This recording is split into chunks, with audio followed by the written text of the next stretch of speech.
자, 그래서 우리가 이제 쿠키에 데이터를 저장하는 이유를 아시겠죠?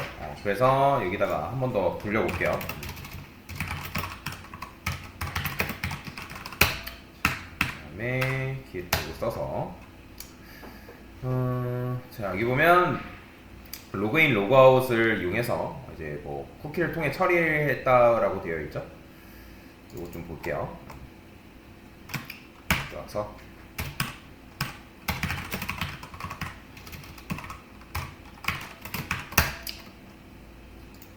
일단 전체적인 코드를 다시 한번 좀 설명을 드릴게요. 여기 보면 제가 이제 멤버 컨트롤러라는 걸 이제 도입을 했고 멤버 컨트롤러에 보면 이런 식으로 되어 있습니다. 뭐 RS 데이터라는 것도 있고 뭐 이렇게 되어 있는데, 일단은 이거 이제 로그인한 데이터도 일회성으로 두는 게 아니라 데이터를 저장할 때 어디에 저장을 했냐면 쿠키에다가 데이터를 저장하게끔 코드를 변경을 시켜놨다라고 보시면 돼요. 그래서 이제 여기 보면 RS 데이터라는 건 뭐냐면 리저트 데이터라고 해가지고 범용 보고서라고 생각하시면 되거든요. 범용 보고서. RS 데이터는 저는 범용 보고서이다 라고 생각하시면 돼요. 이 범용 보고서라는 게 뭐냐면 쉽게 말하면 이런 거예요. 자, 로그인 했을 때는 사실 이제 로그인에 대한 뭐 성공 여부, 당연히 뭐 로그인 했으면 그냥 성공했나 보다, 아이디랑 비밀번호 제대로 입력해서 성공했나 보다 라고 생각할 수 있지만, 뭐가 문제냐면 로그인이 실패한 경우에 대해서 이가 문제라는 거예요. 그러면 우리가 어떤 특정 데이터를 true 또는 false로만 처리한다고 그냥 가정을 해봅시다. 그럼 true, false라는 건 뭐예요? 참, 거짓이죠. 근데 로그인이 실패했어요. 자, false. 로그인이 성공했대요. true. 그러면 실패했으면 뭐 때문에 실패한지 알 수 있다, 없다? 알 수가 없다라는 거예요. 그러니까 여러분들 false로만 처리해버리면 로그인이 실패를 했으면 아까도 말씀드린 것처럼 뭐 때문에 실패했는지 모르기 때문에 우리가 범용 보고서를 통해서 실패를 한 경우의 수를 따지는 거죠. 자, 그러면 실패한 경우가 뭐가 있겠어요? 일단 비밀번호가, 자, 아이디가 일치하지, 제일 첫 번째 아이디를 입력하지 않은 경우, 그죠? 두 번째 아이디가 일치하지 않는 경우, 그죠? 세 번째 아이디가 일치하더라도 비밀번호가 비밀번호가 일치하지 않은 경우.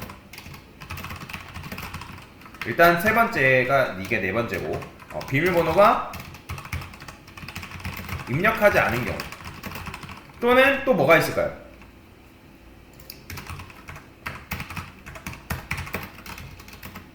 관리자에 의해 접근이 제한된 경우, 그죠?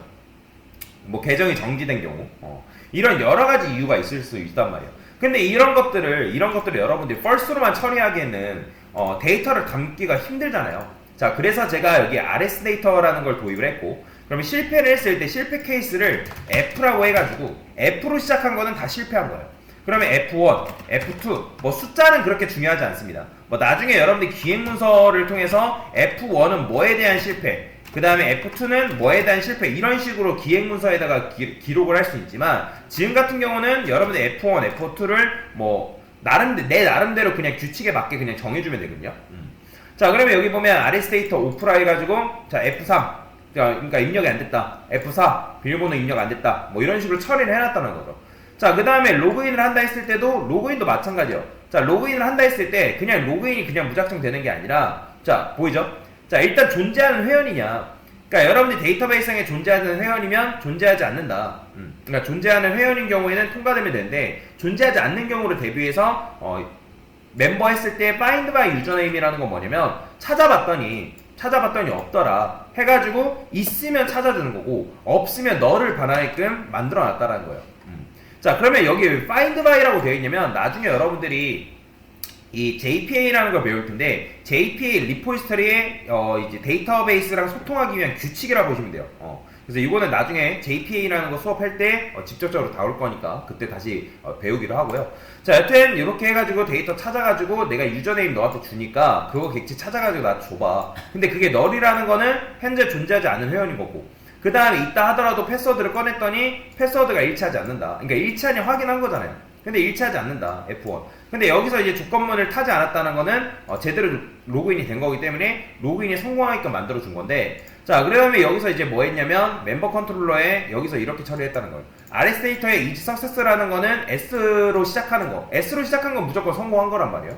그러면 성공했냐? 그래서 제가 RS 데이터에서 get 데이터. 자, get 데이터라는 건 뭐냐면 RS 데이터에서 성공 실패만 넘겨주기보다는 여기에 데이터도 같이 담아서 보내주게끔 처리를 했다는 거예요. 자, 여러분들 메서드 오버로딩 아시죠? 그죠? 오버라이딩과 오버로딩이 있는데 오버라이딩과 오버로딩의 차이가 뭐예요? 요거 잘 알아야죠. 오버로딩이라는 건 뭐예요? 메서드가 개수가 다르더라도, 그렇지? A라는 메서드가 있어요. void A라는 메서드가 있고 void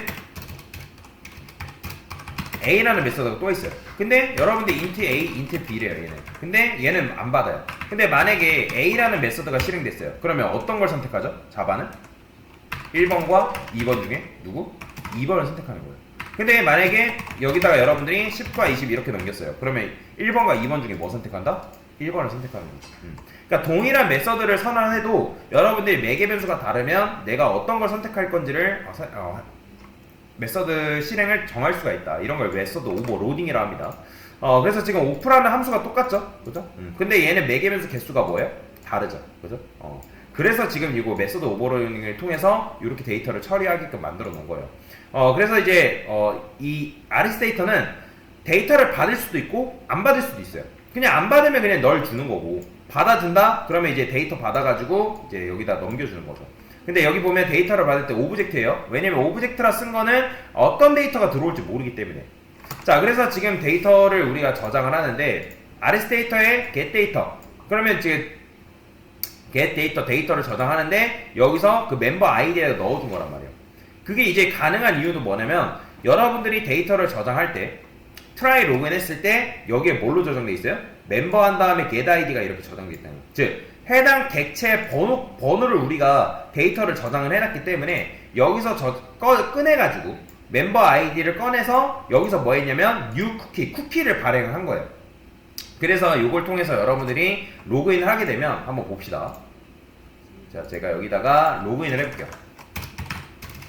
멤버에 로그인 이렇게 적혀져 있는데, 자, 로그인을 하게 되면 이런 식으로 로그인이 뜨죠. 그 다음에 여기 보면 뭐라고 돼 있어요? 로그인 대 멤버 아이디 1. 그게 왜 그러냐면 현재 이 멤버의 데이터 1, 멤버 아이디가 1이기 때문에 그래요.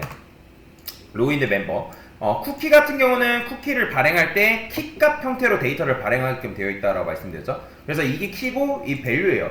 근데 밸류 값도 무조건 데이터를 저장할 때 얘가 쿠키, 뉴 쿠키 딱 들어가 보면 쿠키 객체가 뭘 받게 돼 있어요? 보시면 네임과 밸류를 받는데 다 뭐예요? 문자열이에요. 문자열. 보이죠? 문자열. 그러니까 문자열로 데이터를 받기 때문에 여기서 문자열로 변환해가지고 데이터를 뭐한다? 저장을 시켜준 거다라고 보시면 돼요. 이해가 되시죠? 자, 그래서 지금 우리가 쿠키를 발행해가지고 데이터를 저장한 거고, 자, 그 다음에 로그아웃이라는 건 뭐예요? 자, 로그아웃이라는 건 실제로 쿠키를 제거를 시켜줘야 돼요. 왜냐면 우리가 쿠키를 통해서 데이터가 이 사람이 로그인 되었는지 로그인 되지 않았는지를 판단하고 있단 말이에요. 그죠? 그러니까 이런 식으로 하면 로그인이 되죠. 근데 로그아웃 하게 되면 실제 얘가 이제 여러분들이 이렇게만 있고 이 쿠키를 제거를 할 줄 알면 계속 로그인 상태로 남아있을 거 아니에요. 그래서 여기서 뭐 했냐, REQ에서 getCookie 했는데 이게 널이 아니라는 건 무슨 말이에요? 이 사람이 로그인 되어 있다는 거예요? 안 되어 있다는 거예요? 로그인이 되어 있다는 거죠. 왜? 쿠키가 이미 발행되어 있는 상태이기 때문에. 그러면 쿠키가 발행되어 있기 때문에 자, 쿠키를 가져와요. 또 쿠키를 가져오는데 필터를 고쳐가지고 그 이름이, 쿠키의 이름이 로그인드 멤버냐 멤버 아이디냐, 그렇잖아요. 우리가 member id라는 이름으로 지금 저장을 해놨으니까 그게 쿠키의 이름이 로그인드 멤버 아이디냐 해가지고 쿠키에서, 자, 여기 보면 set max age라는 건 뭐냐면 이거는 이제 쿠키를 만료시키는 거예요. 만료시키는 문법입니다. 그냥 이거는 여러분들 외울 수밖에 없어요. 아, 이게 쿠키 만료하는 문법이구나. 그 다음에 RESP add 쿠키 해가지고 만료된 쿠키를 다시 부어준 거예요. 그러면 이제 로그아웃 처리됐다고 나오겠죠. 그래서 여기다가 로그아웃 하게 되면 이런 식으로 로그아웃 되면서, 자, 발행되었던 쿠키가 어떻게 됐어요? 제거가 된 걸 볼 수가 있다라고 보시면 돼요. 자, 당연히 이 상태에서 여러분들 멤버 미 이렇게 써봤자 안 나오죠. 로그인하고 여기서 이제 마찬가지죠.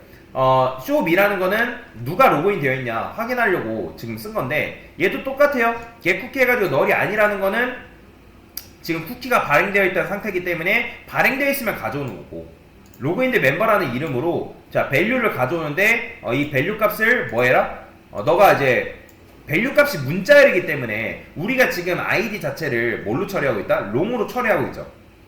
그렇죠? 롱으로 처리하고 있기 때문에 롱 처리해가지고 롱으로 이제 형변환까지 해서 찾은 걸 주고 없으면 그냥 0 줘라. 그죠? 그러면 이제 얘가 0보다 크다라는 거는 로그인 되어 있기 때문에 로그인 되어 있다. 그럼 로그인 되어 있으면 얘도 마찬가지로 find by id 해가지고 누가 로그인 되어 있냐. 내가 id 값 줄 테니까 그 객체에 나한테 줘봐. 해가지고 member get user 해가지고 누구 뭐 s1 당시의 유저네임은 누구입니다. 라고 이렇게 처리하게끔 코드가 되어 있다는 거예요.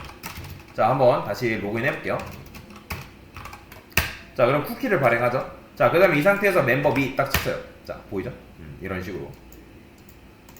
데이터 같은 경우는 당연히 이제 없기 때문에 이제 이렇게 나오는 건데, 요거에 대해서도 이제 설명을 드릴 겁니다. 그 다음에 뭐, 석세스가 2로 뭐 이렇게 나온 것도 뭐 이따가 설명 드릴 테니까, 뭐, 그래서 요런 식으로. 자, 지난번에 했던 게 바로 요 작업까지 한 거예요. 지난 거. 그래서 쿠키를 이용해서 로그인 처리까지 한 거. 이게 바로 여러분들이 지금까지 했던 거고, 제 JSP 수업 들었던 분들도 아마 거의 여기까지 했을 거예요. 여기까지 해가지고 제 수업을 마쳤어. 그래서 이걸 좀 더 개선해 보는 식으로 수업을 계속 진행을 하도록 하겠습니다. 네, 됐습니다.